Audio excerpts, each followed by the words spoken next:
Iniquidade na Igreja. A rebeldia alcançou a vida dos servos de Deus. Se a Babilônia tentasse abertamente empurrar a sua mentalidade para a igreja, teria falhado. Os líderes cristãos teriam deixado de lado as suas diferenças e se unido contra ela. Satanás, porém, é muito astuto para fazer um ataque frontal. Em vez disso, ele enganou a igreja com uma afronta sutil, lenta e misteriosa para os padrões cristãos de piedade. O que o espírito do anticristo nunca teria conseguido de maneira óbvia, ele tem alcançado com discrição. Pouco a pouco, a corrupção foi sendo introduzida na estrutura e na mentalidade coletiva do cristianismo, até que a igreja perdesse as suas amarras. As mudanças dos últimos 40 anos colocaram o padrão do ministro de hoje abaixo do padrão do leigo de ontem. Qualquer pessoa exortada pela própria consciência a se abster do mundanismo é ridicularizada e rotulada de fanática. A definição de mundanismo ao qual me refiro está tão enfraquecida que suas atividades teriam chocado os cristãos da geração anterior. O excesso de notícias alarmantes e de comportamentos ilícitos que circulavam via televisão, jornal, revista e internet deixam os cristãos espiritual e emocionalmente entorpecidos. É difícil ser afetado por algo. As imagens do comportamento perverso dos injustos enchem nossa mente, mancham nossa alma e influenciam nosso coração. Nós nos tornamos tão corrompidos que já nem sentimos a necessidade de santificação. É compreensível que um cristão zeloso seja considerado estranho pelo mundo. Porém, um santo consagrado ser tratado com desconfiança, zombaria e até desprezo pela igreja comprova o retrocesso coletivo da cristandade. Infelizmente, a mídia não é a única a fornecer ilegalidades para a noiva de Cristo. Como vimos no capítulo 9, os ensinamentos da psicologia se infiltraram de maneira silenciosa e discreta na arena cristã. Ao enfatizar demais o que é conhecido como educação disfuncional, entre aspas, os psicoterapeutas transformaram o cristão em vítima. Consequentemente, perdeu-se o senso de responsabilidade pessoal pelas próprias ações, mesmo que essa seja uma exigência bíblica. A racionalização psicológica do comportamento pecaminoso permite que a vítima, entre aspas, o justifique, assim como a impossibilita de perceber a sua condenação pelo Espírito Santo. Eu bebo, pois fui criado na casa de um alcoólatra. Sinto raiva dos outros, pois o meu pai era mau. Cedo a fantasia sexual, pois Deus me criou assim, e não deseja que eu resista aos meus impulsos naturais. O que aconteceu com a condenação pelo pecado à moda antiga? Onde está o clamor sincero pela pureza de Deus? Onde está a fome e a sede de justiça? Por que não estamos ouvindo pregações veementes sobre a necessidade de andar no Espírito? Onde está o temor do Senhor no corpo de Cristo? Jesus, em um dos seus últimos discursos, disse: "E por se multiplicar a iniquidade, o amor de muitos se esfriará." Mateus capítulo 24, versículo 12. O significado do mistério da iniquidade, entre aspas, vai além da ideia dos atos isolados de desobediência a Deus. Ele se refere a uma mentalidade independente, a escolha de quando obedecer o Senhor. Em grande medida, os cristãos estão unindo forças com o espírito iníquo que domina o mundo. A recusa do arrependimento. Estamos próximos de um tempo em que a iniquidade chegará a um patamar jamais alcançado na história. O mal está mais forte do que nunca. As forças das trevas estão desfrutando de grande poder. A perversão sexual tomou proporções epidêmicas em todo o mundo. O sinal de que o mal atingiu seu máximo. A última fase da iniquidade é a recusa obstinada ao arrependimento. No livro do Apocalipse, uma mesma frase se repete 4 vezes. Eles não se arrependeram. Veja Apocalipse capítulo 9, versículo 20 e 21 e Apocalipse capítulo 16, versículo 9 e 11.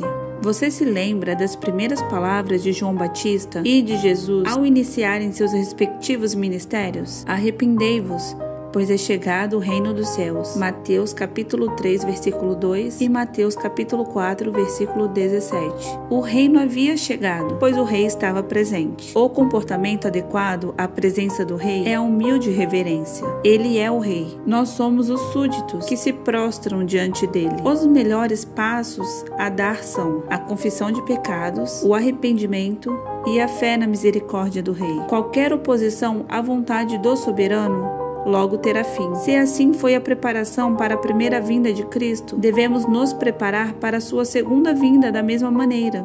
Se Jesus está voltando, o arrependimento é mais necessário do que nunca. Infelizmente, as pessoas não gostam de se arrepender. Elas lamentam a exposição dos seus pensamentos e atos pecaminosos. Eu vi congregações que, após a pregação sincera de um evangelista piedoso, saíram da reunião tão frias e impassíveis quanto ali chegaram. Muitos dos que professam a fé cristã perderam a noção da natureza maligna do pecado. O temor de Deus foi abandonado em prol de um conceito superficial da sua graça. As pessoas não se sentem mais obrigadas a mudar, a crescer ou mesmo agradar ao Senhor. Na verdade, muitos afirmam segui-lo, mas não conhecem o verdadeiro arrependimento. Eles nunca se arrependeram.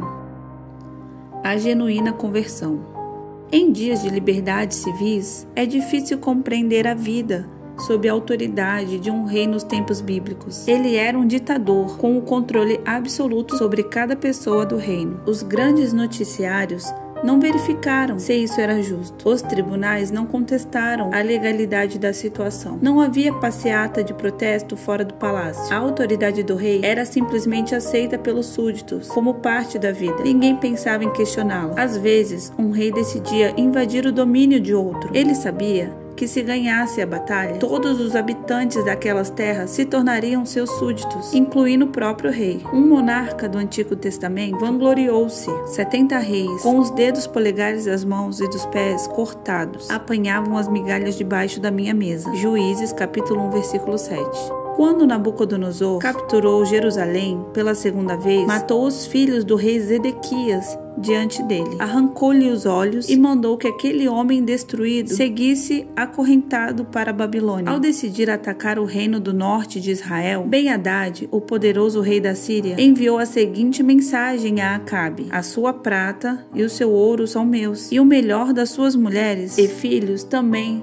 O rei respondeu: que seja conforme tu dizes, ó rei, meu senhor. Eu e tudo o que tenho somos teus. 1 Reis, capítulo 20, versículo 3 e 4, versão NVI. Quando um rei se rendia a outro, ele sabia o que isso significava. Eu e tudo o que tenho somos teus. A rendição era incondicional. A conversão cristã se assemelha a um reino deposto por um novo rei. Ninguém sai para enfrentar o novo mestre com uma lista de imposições. A pessoa está em apuros e sabe disso. O tamanho do seu pecado domina. A magnitude dos seus crimes contra Deus a faz balançar. A realidade da sua condição indigna é pesada demais para ela suportar. O conhecimento da total perdição a aterroriza. Ela nada tem a oferecer a Deus. Ela então percebe que não há o que possa fazer para salvar a si mesma. Por isso vai ao rei e declara: eu e tudo o que tenho somos teus. Ali, totalmente prostrada diante do Pai Celeste, ela espera somente misericórdia. Não é assim que a maioria dos indivíduos se achega ao Senhor. O reconhecimento da própria condição pecaminosa não lhe traz sobrecarga. Eles estão dispostos a mudar a vida de uma maneira razoável, caso isso signifique se salvar do inferno. Eles querem mudar de lado, entre aspas, e se alinhar ao pensamento cristão. Aprende quem são as personalidades populares do rádio, quais os livros indicados para leitura e qual igreja de luxo frequentar. Eles se adaptam com facilidade. Até aprendem a imitar o vocabulário e o comportamento daqueles ao seu redor. Qualquer alma sincera, contudo, só pode chorar quando pensa na quantidade de pessoas perdidas que se sentam nas igrejas evangélicas. À medida que a ação do inimigo se intensifica, é imperativo que os cristãos vivam em estado de permanente arrependimento. O servo de Deus deve ter os olhos do coração sempre abertos, buscando o Espírito Santo. Ele deve se afastar da carnalidade, do mundanismo e dos pecados de estimação que tão facilmente nos assediam, entre aspas. E, acima de tudo, é preciso se arrepender da rebelião, da iniquidade e da vontade própria. As Escrituras Sagradas deixam claro que a falsidade aumentará muito no fim dos tempos. Sinceramente, estou muito preocupado com a prontidão da igreja para enfrentar o futuro ataque. Não acredito que a magnitude do que está vindo em nossa direção tenha sido bem compreendida. Na verdade,